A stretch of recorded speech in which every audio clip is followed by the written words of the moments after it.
Ketel Marte, say goodbye. Way back. What's going on, everyone? Mr. Afghano here. Now today, MLB The Show 19 has just dropped at midnight, and we will be starting our new franchise. I am super excited. Let's get right into it. So if you saw the team reveal, you may know that the team we will be doing is the Arizona Diamondbacks of the NL West. So, unfortunately, OSFM is not doing their full minors roster this year. However, there's a different one called Me and Betty White. That is the PSN. It is pretty much a full minors roster, and it's already made. So that is really cool. I looked at it, and most of the prospects are legit. So, obviously, we will be using the Diamondbacks of the NL West. They just traded away Paul Goldschmidt. They let Patrick Corbin walk. It is rebuild time in the desert. And not to mention, they are the Oregon Ducks of baseball. They have so many different cool uniform combinations, so many alternates, so many throwbacks. And unfortunately, we didn't have that in the Tiger series, but now we do. Arizona has at least like 8 or 9 cool different uniform combinations. So without further ado, let's take a look.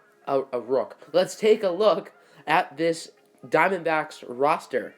This team definitely is not the greatest, but I guess it could be worse, like the Marlins and the Orioles. So let's start with the best player on this team, the ace, Zach Greinke, the veteran, 35 years old. He has long hair now, and I strongly advise him not to cut it. As you can see, he's on a very big contract, 3 years, making over $100 million in that span.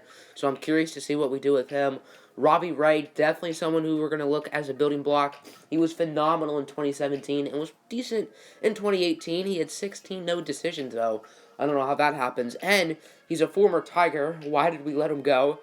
Zach Godley, good Band-Aid. Taijuan Walker, former Mariner. He could be someone we look at long-term. Same thing with Luke Weaver, who was acquired in the Goldschmidt deal. Okay player. John Duplantier, one of the best prospects on this organization in AAA. Someone whose MLB ETA at late will be 2020. And then Braden Shipley, he is a potential, but he's not really anything special. Looking at the relievers, Yoshihisa Hirano, the second-year man from Japan, 35 years old. He was phenomenal as a rookie, 2.44 ERA. Probably not going to be a long-term building block, but he's a very good player now.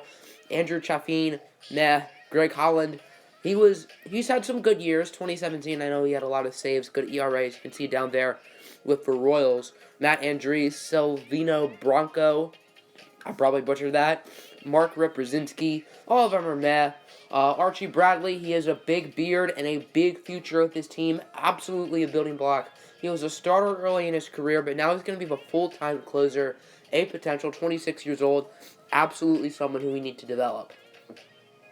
Looking at the catcher position, we have former Detroit Tiger Alex Avila, who's also played for the Cubs and the White Sox. He's a decent Band-Aid, but long-term, definitely not the answer. And then an interesting player is Carson Kelly, acquired in the Paul Goldschmidt deal. He definitely did not have a great career in St. Louis. As you can see, his batting averages. Hoping to revitalize his career in Arizona, he would definitely be starting in the minors. Christian Walker at first base, not starting material. As you can see with that 1.63 batting average, that's disgusting. And then Pavin Smith, he's a decent prospect at first base. Second base, Wilmer Flores, signed from the Mets. He's a decent bat, and he's far from a liability. 11 home runs a season ago. Tim LaCastro could be a utility player. Not much else. Same thing with Rob Refsnyder. At third base, Eduardo Escobar, very talented player, 30 years old. Longtime Minnesota Twin. I believe he was traded to Boston at the trade deadline, so he got a ring and is now here in Arizona. He had 23 dingers, 272 batting average a season ago. So definitely a very good player. He can also play numerous positions. And then Jake Lamb, one of the most interesting players on this team. He is a phenomenal hitter versus righties, but a liability versus lefties. Was great in 2017, but spent most of his past season injured. So I'm curious to see what his role ends up being in the long term for this team. Will we build around him? Will we trade him? Is he just that bad versus lefties where we can't focus on him in this rebuild? I think he has the potential to do it, but he's already 28 and doesn't have too much more upside. At shortstop, Nick Ahmed. He's a decent hitter, especially versus lefties. Hit 16 home runs a year ago. Not a bad player. And then Jazz Chisholm, one of the best hitting prospects in the organization, only 20 years old, 63 overall B potential. Blaze Alexander and Domingo Leyba, There also be potential young prospects, so I guess we could look to build around them as well. At left field, David Peralta, the best hitter on this team, had a phenomenal 2018, hitting 30 dingers. 31 years old, however. Do we build around him as an older player? Do we get a lot of trade value for him?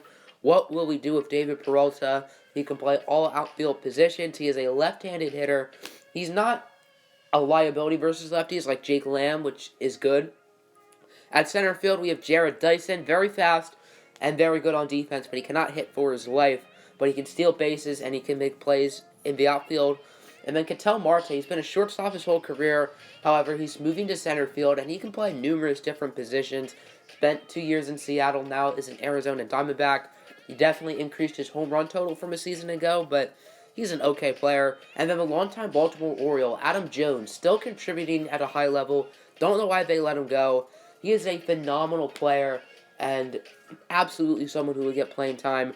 And then at right field, Steven Souza Jr., former Tampa Bay Ray, just a Band-Aid. He's an okay player. That's about it. He had a very solid 2017, was not very good last year. And then Socrates Brito has a cool name, and that's about it. The batting average is not cool. So that's a look at the Arizona Diamondbacks roster. There are some decent prospects. I would say an average farm system and a below-average roster. So this is certainly going to be a challenge. Let's take a look up on lineups. Adam Jones will be leading off versus right-handed DH.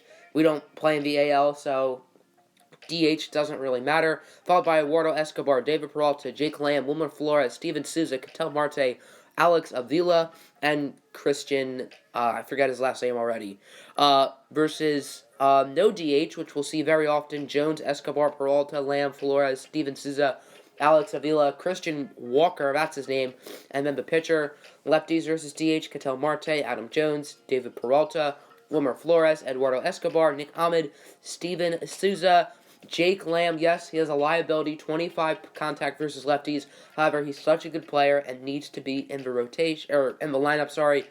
And then Alex Avila. No DH. Marte, Escobar, Peralta, Flores, Ahmed, Souza, Lamb, Avila, and the pitcher spot. Now let's take a look at the pitching rotation. Not the lineup, the pitching rotation. Zach Greinke will be the ace. Robbie Ray, Zach Godley, Taijuan Walker, and Luke Weaver. The bullpen, the long reliever will be Matt Koch. The middle relievers will be Greg Holland, Matt Andriese, and Mark Reprzinski. The setup men will be Yoshi Hirano and Andrew Chaffin. And then the closer will be Archie Bradley. So I would say a decent rotation and a meh lineup. So that's it for the roster.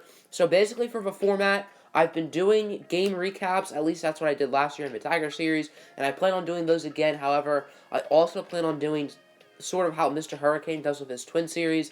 Sort of more in depth. Looking at the minor leagues as well. They won't be 22 minutes long like Mr. Hurricane. But I think I want to go more in depth. Show you more what's going on in the organization. Rather than just the games. So that'll do it for episode 1 of our MLB The Show 19 Arizona Diamondbacks franchise. Make sure to hit the like button and subscribe if you are new. And this video can get 13 likes. Then opening day versus the Dodgers will be tomorrow. And have a good one. Expect another MLB video of some sort up later today.